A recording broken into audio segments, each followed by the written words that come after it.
Hey everybody, how's it going? Steve here. And since the Switch 2 Direct, it seems like there's been a never-ending flow of Switch 2 news, and today, of course, is no exception. We have a trio of stories along with some additional info that I got from the Switch 2 preview event to talk about, and let's go ahead and start with basically the worst news of the lot. And that is, for those of you out there in Canada, Nintendo has indefinitely postponed Switch 2 pre-orders. Now, the launch date is still unaffected. The Switch 2 will go on sale in Canada on June 5th, same as it will here in the States. The difference is that we just don't know what the pre-order situation will be, or really even the price at this point. There is the possibility that Nintendo will have to raise the price due to recent tariff announcements, which sucks. But the system will still at least release on the 5th of June. That is what Nintendo is saying both in this statement about Canada as well as the US. The full statement about pre-orders in Canada is as follows. Pre-orders for Nintendo Switch 2 in Canada will not start on April 9th, 2025 in order to align with the timing of pre-orders to be determined in the US. This is a statement that Nintendo of Canada provided to Mobile Syrup. Nintendo will provide updated information at a later date. The launch date of June 5th, 2025 is unchanged. So there you have it. Switch 2 is still coming out on June 5th, but this sucks. This is just bad news, especially in the face of the fact that pre-orders in other parts of the world are already open for Switch 2. Amazon UK took pre-orders this morning. I've heard of folks being able to pre-order through My Nintendo in the UK as well. I'm not sure if Japan is taking pre-orders yet. I've not gone that far to check, but everything is on track everywhere else but here, unfortunately. Nintendo will provide more info as we get it, and we'll keep you updated as soon as we learn more. But there is a Mario Kart World Direct here on the 17th. So I imagine that Nintendo is going to want to get information out sooner rather than later. They're knee deep in the marketing push. And the situation here in the States has just kind of complicated things. So stay here to stay in the loop on that. We have more stories to tell you, though. That's not just the only bad news today.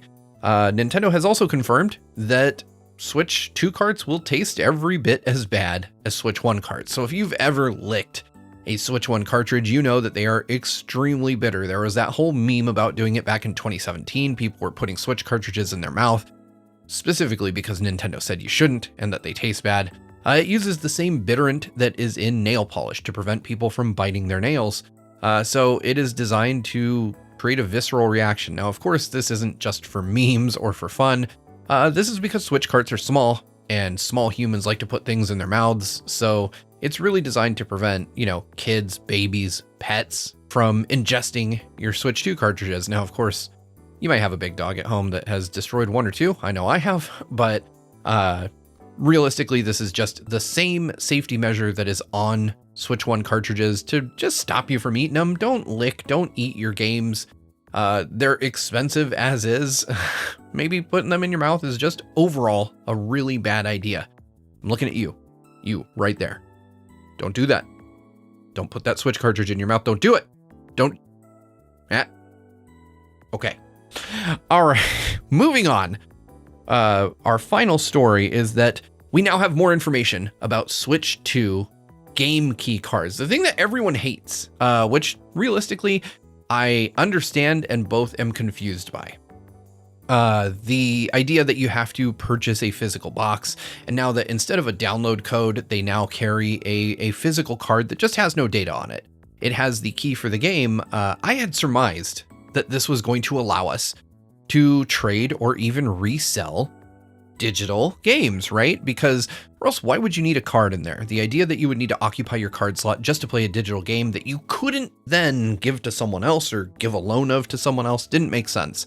This essentially gives you more control over a digital game.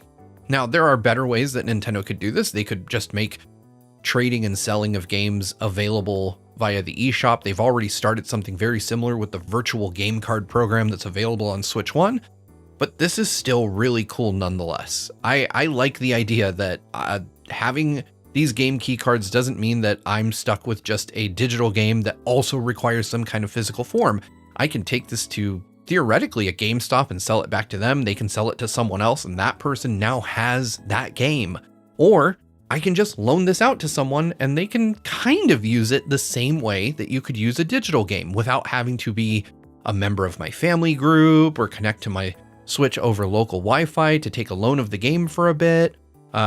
This is a way to just say, hey, here's, my copy of Street Fighter 6, which is a game key card game, and just, hey, you can borrow this for a bit, bring it back when you're done, and then you'll then be able to play your copy of Street Fighter 6. So in that way, it's kind of a digital game that behaves the same way a physical game would, right? You have to have the card, but you're able to loan that card to someone else, and they can play the game, even though it is technically, well, not technically, it is a digital game. The entitlement to play that game is what's on the card. And so the idea that you can trade, swap, sell, buy used digital game cards has some interesting implications for the digital market. Do I think it's the most elegant solution? No. Do I think it's at least neat that we're no longer just getting a scrap of paper with a code? Yes, because that makes these inherently more usable, at least as long as the eShop for the Switch 2 remains active, which, let's face it, we're looking at least a decade, if not two. We also have a duo of quotes from Nintendo, one good, one bad. And we're going to go ahead and start with the bad one. This one's already making the rounds. Doug Bowser, the president of Nintendo of America, in an interview with CBC, basically pulled an Xbox One maneuver in terms of talking about the pricing of the Switch 2, saying basically that if you can't afford a Switch 2, maybe just buy a Switch 1. That's your entry point. Let's go ahead and pull up the exact quote here. He says, "As we look at the Nintendo Switch 2 and you think about the feature sets that I talked about, we believe that the pricing is appropriate for the value of the machine and the gameplay experience overall. We recognize there are some people that may not be able to afford the Switch 2's price point. That's why we wanted to make the other Switch platforms available, so people still have an opportunity to come into our gaming universe, be a part of these characters in these worlds, and see value, if you will, in whatever rung of the platform they come in." And a lot of people really don't like this phrasing, basically likening it to when Don Matrick was talking about the Xbox series or the Xbox One console, and saying that if you didn't want to be online, you could use the Xbox 360. I have to admit that this is probably not the right way to phrase this message. There's a better way to do and say things like this, but it's also really hard to be in the position of somebody like Doug Bowser, who he can't come out and say he doesn't like the price of a console after they've already said it. He can't come out and say, you shouldn't buy it at this price, you should wait for a sale. CEOs are limited in what they can say, or presidents in this case are limited in what they can say. There's not a whole lot of wiggle room here to say like, oh, I don't like this, or, oh, I think we're going too expensive, or I would have liked for us to be at this price, but XYZ. They're basically trying to say, yeah, this is the price we're at. We can't change it. It can only go up, which is unfortunate for everyone, but it's not something that he really has a whole lot of power over at this point. Like, I'm sure multiple hours of meetings and days and weeks and months went into determining how they would price the Switch 2. And of course, now that's all in flux, but it still could have been delivered much better. I always thought that the Switch 1 would still be on the market, even though the Switch 2 is here now. I don't see Nintendo just backing away from a console that is, one of the greatest selling of all time. There are still people out there who, for whatever reason, can't or won't upgrade, or people who never even bought an original Switch, who may see the Switch 2 and say, $450 is too much, or whatever the price ends up being is too much. Here's something that is similar in nature, that is a lot cheaper. Now, I think the strategy here would be to drop the price of the Switch and make it even more affordable as an entry-level device. But again, with the current global market situation, who knows what is even possible? It's possible the price of the Switch may go up here in North America as opposed to down like it should. But only time will tell. I don't really see how many different options Nintendo had here in terms of messaging around the price. People are very clearly upset. There are tensions here is probably the best way to put it. But I think that probably the messaging could have been delivered in a better way. Like, hey, we always work to get the lowest price. This is where we were able to come in at based on the features and the technology that are in the console. I think there was probably just a better way to word that, but it's also, you're in an interview situation, you're on the spot. You don't have time to edit or revise or change a statement. You just say the thing and you hope that it comes out as best you can. I have certainly made my fair share of statements that just didn't go over right in a moment. And so, I get what they're saying, and I get that he has a lot of weight on his shoulders in terms of what he says. But I think it was probably not as sinister as some people are reading it. It's just, presented with a question and having to answer within 30 seconds. But I do think that, there was a better way to say this for sure. But there is a second quote, and this one's going to excite people a whole lot more. This was buried in an IGN interview about the Switch 2 itself. Basically, when asked about the D-pad, and we don't have a source on this because IGN just labeled it as Nintendo. But I'll read you the whole snippet from IGN's interview. IGN asked the question, Nintendo invented the directional pad, and it's been important for video games for my entire life. What did your team do to ensure the D-pad on the Switch 2 was great for fighting games, puzzle games, platformers, all that fun stuff? And the nebulous Nintendo, whoever that was, it was likely one of the hardware engineers that worked on the Switch 2, because they were at the preview event.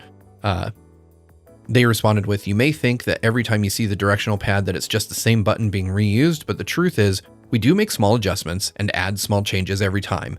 I have people, our development and game development teams try them out when we make a new one. This is a more detailed point, but for the Nintendo Switch 2 Pro controller directional buttons, we made it so that it's even more difficult to have mistaken input. Of course, it doesn't completely eliminate the possibility, but it should reduce it. And to that point, I played Street Fighter 6 on a Nintendo Switch 2 Pro controller at the preview event, and I can vouch.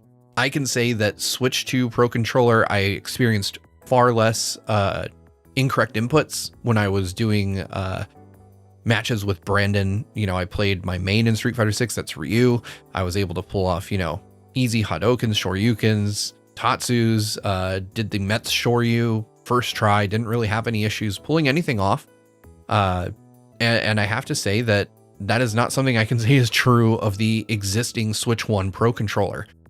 In fighting games in particular, I have struggled. I've never felt that the D-pad was super good on the Switch 1 Pro controller, and of course, just a couple matches in Street Fighter is not enough time to tell just how improved the Switch 2 Pro controller is, but it is enough time to know that I'm not used to picking up a Switch Pro controller and having just 100% accurate inputs in a game like Street Fighter. So I have to say that there has to be truth here. There has to be some accuracy to these claims because I saw it myself, I played it myself, and I have to agree that there has been some kind of under the hood improvement made to the D-pad. Of course, when people start tearing them apart, I'm sure we'll find out more about what that is, but yeah, this is great news. All right, now let's go back to Switch 2 game cards for a sec. So we've learned some things. First up, from CD Projekt Red, we have information that the max capacity for a Switch 2 game card currently is 64 gigabytes. That is what we're working with for Cyberpunk 2077, which so far looks pretty good on the Switch 2. People are comparing it quite favorably, but much bigger game cards means much bigger games, fewer downloads. Those are all good things. Hopefully this means that we'll see a reduction in these game compilations that have one game on and then a download code for the second one. I'm hoping that we see something different here for that. And then secondly, thanks to Nintendo Prime on Twitter, they emailed the My Nintendo store to ask them about Switch 2 editions and their physical releases and what exactly is included on the game card. According to a response from a Nintendo representative given to Nintendo Prime, again, a Nintendo store representative, so not like corporate PR or anything like that, they were saying that the Switch 2 editions actually are included on the card. Now, I would say take this with a grain of salt, because the people working the store are not going to be as informed as the people that, are doing PR, are doing all these other higher level functions at Nintendo. I would give this a 50-50 shot because if I'm correct, and I feel like I'm correct, I'm not looking at it right now as I'm recording this video, there is verbiage on the box that says that the Switch 2 edition is a download code or a download that occurs.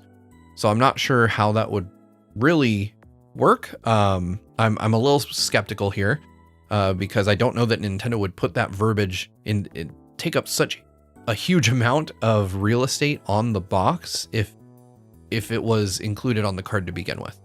It just seems very weird to me that they would, put that like block of text on the front of the box art if that were the case. So time will tell. We will pick these up, we will unbox them, and we will find out as soon as we're able to. But obviously, here in the States at least, the My Nintendo store is not taking pre-orders for games or any Switch 2 stuff just yet. Some Switch 2 games are available for pre-order on Amazon now, if you want to find those. But it's still kind of a 50-50 situation. Of course, there are plenty of other things we could talk about. CD Projekt Red, for instance, going back to them, I learned that the build that was shown at the Switch 2 preview event represented 7 weeks of work. As I was told from CD Projekt Red PR, DLSS was not yet in the build that we played at the Switch 2 preview event, but that it would be, and there would be quality and performance modes to Cyberpunk 2077 when it comes out on Switch 2 at launch. I was also told that while hardware ray tracing is a feature set of the Switch 2, it was not in the demo that I had played. Now, I don't know if ray tracing will be in the final version of Cyberpunk 2077 for the Switch 2. I was not able to get that information, so make of that what you will. But it was really cool to find out that, there's only a handful of weeks that were done for that amount of time, extremely impressive demo that I played at the Switch 2 premiere event in New York. And finally, last story, we found out why Nintendo did not name the Switch 2 the Super Nintendo Switch. I don't remember who to attribute this quote to, but during a developer roundtable with the hardware engineers for the Switch 2, they mentioned that they mulled over the name. They met every couple of days, literally for years, to try to hammer out a name, and would just kind of go back and forth and then not settle on one. And at some point, the name Super Nintendo Switch did come up in conversation. The Super Nintendo Switch was opted not to be used because the rationale at Nintendo at the time was that the Super Nintendo was not compatible with the NES, where the Switch 2 is almost fully compatible with the Switch. In fact, the only example that we were given of a game that is not backwards compatible when asked was basically Labo. And it was for the reasons that John and the rest of us surmised, is that basically the Switch 2 does not fit into the cardboard box. So in theory, if somebody made a cardboard Labo kit that actually fit the Switch 2, you could still play Labo, I imagine. But they basically said that was the reason why these weren't backwards compatible. And they didn't want people to think Super Nintendo meant that you couldn't play original Nintendo Switch games. So they opted for the 2 to indicate that this is a continuation of the same line. I don't know that I fully agree with that line of thinking. I don't think people would have been as confused as maybe Nintendo thought they would be by the idea of a Super Nintendo Switch. But it's also hard to argue against just 2, meaning the next more powerful, better iteration of something. People have been trained by iPhones and PlayStations and all kinds of stuff to know that bigger number on the end of a name means better, newer thing. So I think Nintendo had a lot of the marketing lift done for them here. People have been trained to understand this. But that's all the Switch 2 news I have for today, at least. Who knows what tomorrow will bring? There'll probably be a whole new spate of stories that we can talk about. Hopefully we'll find out what pre-orders are going to happen in the US. Maybe Doug Bowser doesn't say anything that makes people really mad this week. We'll find out more as time goes on. But keep it locked to GVG for all things Nintendo Switch 2. We'll be posting information as soon as we find it out. Hit that subscribe button if you haven't already. It helps us out a lot. And if you'd like to support us further, go to patreon.com/gvgaming to find out how you can get involved. And that's it. Until next time, folks. Bye.